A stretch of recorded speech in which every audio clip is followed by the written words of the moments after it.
Hello there, I'm Richie Owens, CFA, and with the May exam window for Level 1 just about upon us, I thought I'd take this quick opportunity to walk through one of the foundational areas of the Level 1 curriculum, namely old friend duration. It's fundamental, as I say, you need to be able to do these calcs. I would be shocked to my core if you got through the Level 1 exam without seeing the word duration somewhere. And also, it's an area I get a lot of questions on. So what we're going to do is walk through some of the basic calculations for two reasons. One, if you can smoothly cruise through those calculations, it'll save you time on the day and allow you to spend more time analyzing and interpreting the more fun questions. And secondly, the more you practice the calcs, the more you'll understand what duration is doing, and that in turn makes it easier to analyze and interpret. So without further ado, let's get into the questions. First question, we've got Jill Lynn analysing a 4-year bond with a 3% annual pay coupon. Yield to maturity on the bond is 5.5%. Lynn wishes to calculate the approximate modified duration. So we'll need the formula. Easiest way to remember the formula, it's going to give you the percentage change in the price of a bond given a percentage change in yield. That helps me remember that on the top of the formula is a change in price, and on the bottom is a change in yield. Now, it's not particularly scientific, but it helps me. So on the top, there's your change in price. Sometimes confusing that it's P minus first, but remember that it's the higher price because that's after a drop in yield. You're always going to end up in the numerator with a positive number, so it should be the largest price minus the smallest. On the bottom, the number 2, times your starting price times your change in yield. Now, somewhat disappointingly, we don't have any prices here, so this is quite a lengthy affair. We're going to have to calculate them. But it's just a classic TVM, an excuse to break out the calculator, which doesn't happen that often on the day. So let's start with P0, starting price. 4-year bond, annual pay coupon. 4 is N. 3% coupon, so I'm going to put 3 as the payment, assuming 100 is the par and hence the FV. You can use whatever you like for par value and FV. Choose 1,000 if you so choose. YTM. That's going to be my interest rate. IY, if you're working on your Texas Instruments calculator, 5.5. Compute PV, you should get 91.237. Starting price.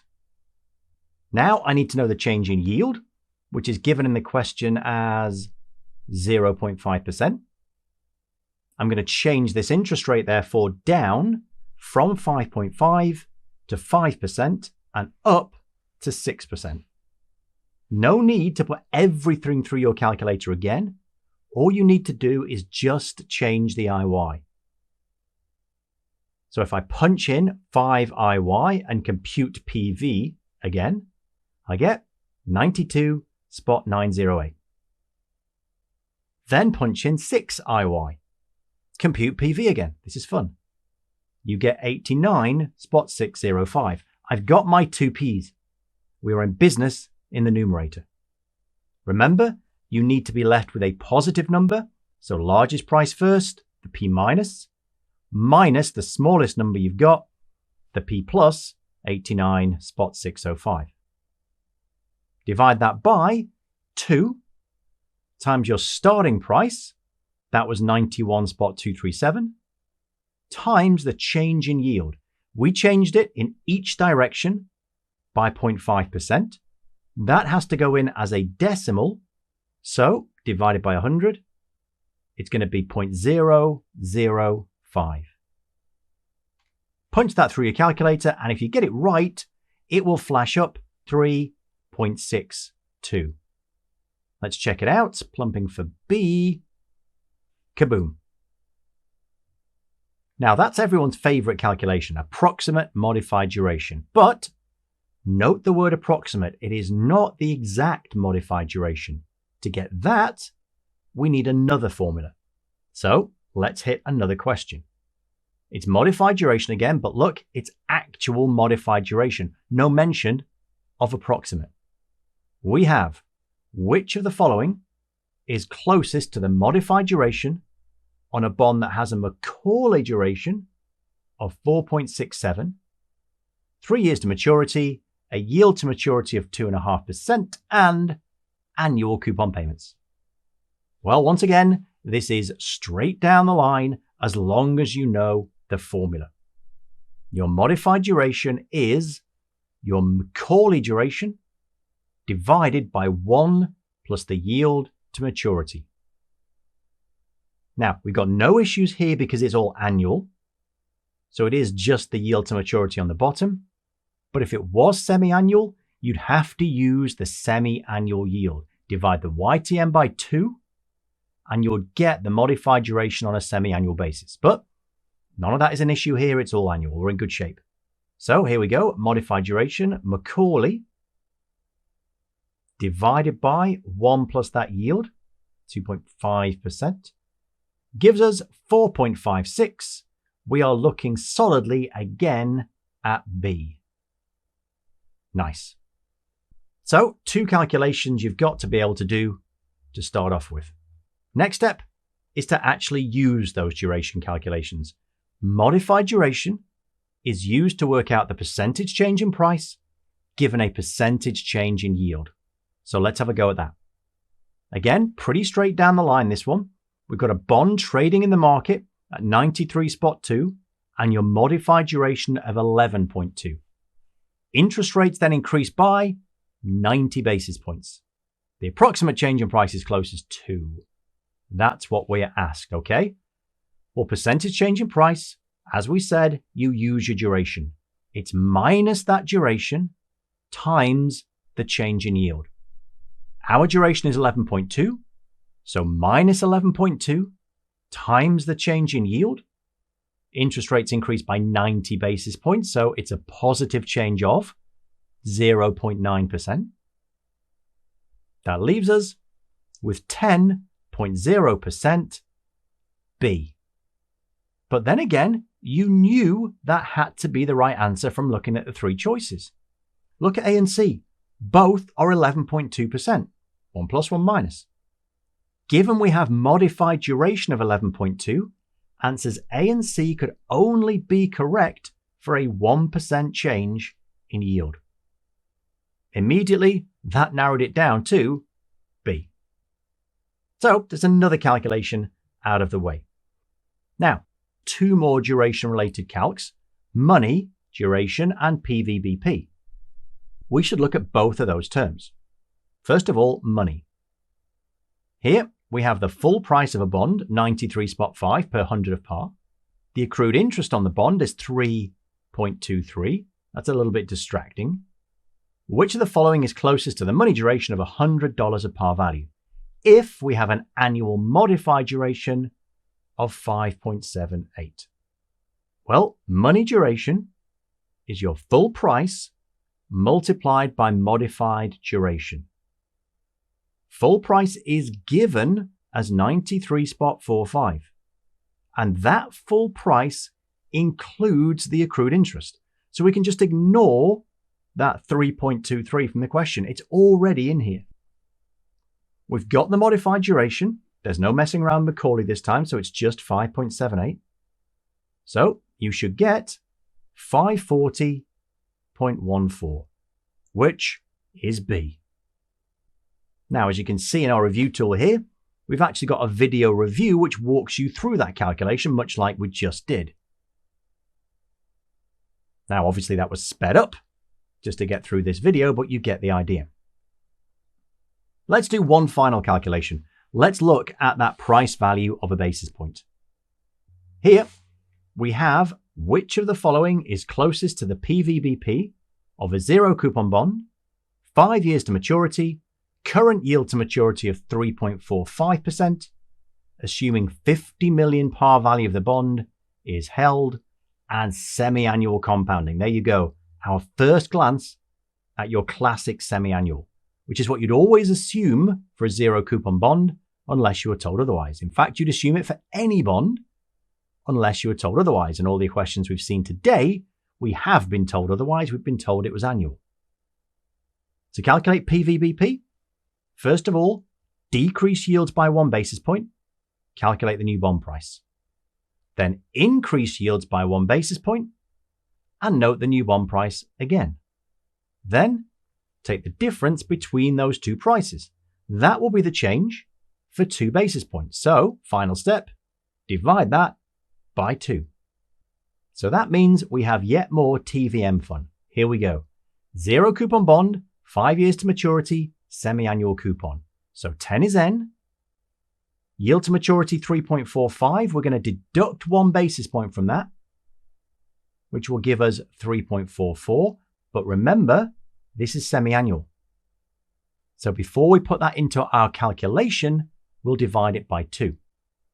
We'll use 1.72 as our IY. 0 coupons, no payment. As long as you've cleared everything out before you started, there's no need to punch in 0 for payment. It defaults to that. For par value and hence the future value, I'm just going to assume 100. And then compute PV. You'll get 84.32. Let's do the same again for an increase of 1 basis point. 3.45 plus 0.01 gives us 3.46. Again, halve it. So this time, use 1.73 as the interest rate.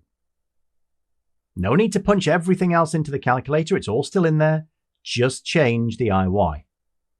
Compute PV, you will get 84.24. The difference between those two prices is the change for 2 basis points. So let's take that difference and divide it by 2 to get 0.04. Then apply it to the par value. We've done it assuming 100 of par value. We need to apply it to 50 million. So we'll have 0.04 change in price, $0.04 per every $100. We've got 50 million. I'm going to get 20,000, which is closest to, yet again, B. I rounded to only 2 decimal places, which is why there's a bit of rounding error between me and the answer. Now that's a nice blast through most of the calculations you'll need to do. On top of that, you do have effective duration, very similar to modified, but this time using benchmark rates instead of the YTM on the bond. Effective, you must use if your bond has embedded options.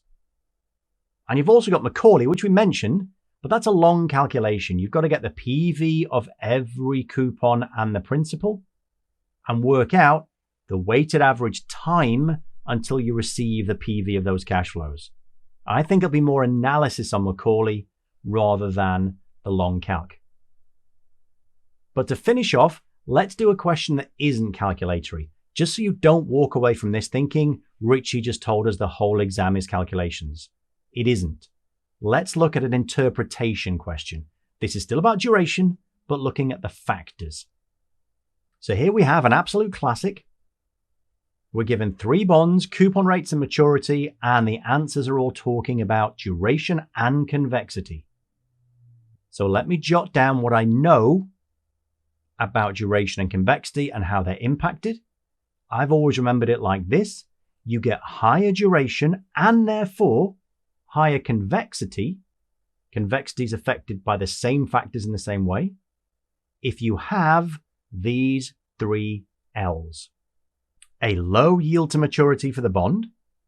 Now, as long as you remember your price yield diagram, that's easy to remember. Look here at low yields, really steep curve, massive change in price, that's high duration. Long maturities, what that does is push your cash flows further into the future, so their PV is more heavily affected by changes in rates, higher duration. And low coupons, same logic as long maturities. It's effectively pushing your cash flows further into the future. So let's see how that ties into the answers. We've got A. Xenon will have a higher duration than YOL. Let's look at coupons. 2% versus 4% for YOL. Maturity, 5 years for xenon, 5 years for yawl. We can ignore that, there's no difference. Well, looks to me like xenon has the lowest coupon. We said lower coupon means higher duration. So answer A looks good, I agree with it. But let's check the others. B is comparing yawl and ZIBO. We've got coupons of 4% for yawl, 4% for Z, so irrelevant, ignore them. Time to maturity, 5 for yawl, 6 for ZIBO. So there's the longer maturity, which means higher duration for Z. Yet B states yawl will have higher duration, so no, B is wrong. Which is a first for this video. Answer C states that yawl will have higher convexity than xenon. Remember, the same factors are in play for convexity as duration. First of all, then coupons. 4% for yawl, 2% for xenon. Maturity 5 each, ignore that, it's a draw. X has the lowest coupon. Lowest coupon means higher duration and convexity. So there's the highest. C is stating that yawl will have the highest, so C is wrong. It is, as we suspected, A. With that, I'll let you get back to practice questions. If you need more of those questions, take a look at the Bionic Turtle CFA question and review tool. It's got 2,500 questions, fully customizable tests so you can hit whichever readings you want to hit. Walk through videos that go through how to answer some of these questions, much as I've done today, and short, focused skills videos hitting some of the fundamental areas, as well as a neat little formula practice area where you can just practice these calcs over and over again to make them permanent. But whatever you do, make sure you spend the next few days, week, whatever you have up to the exam, practicing questions, debriefing them, and getting better every study session.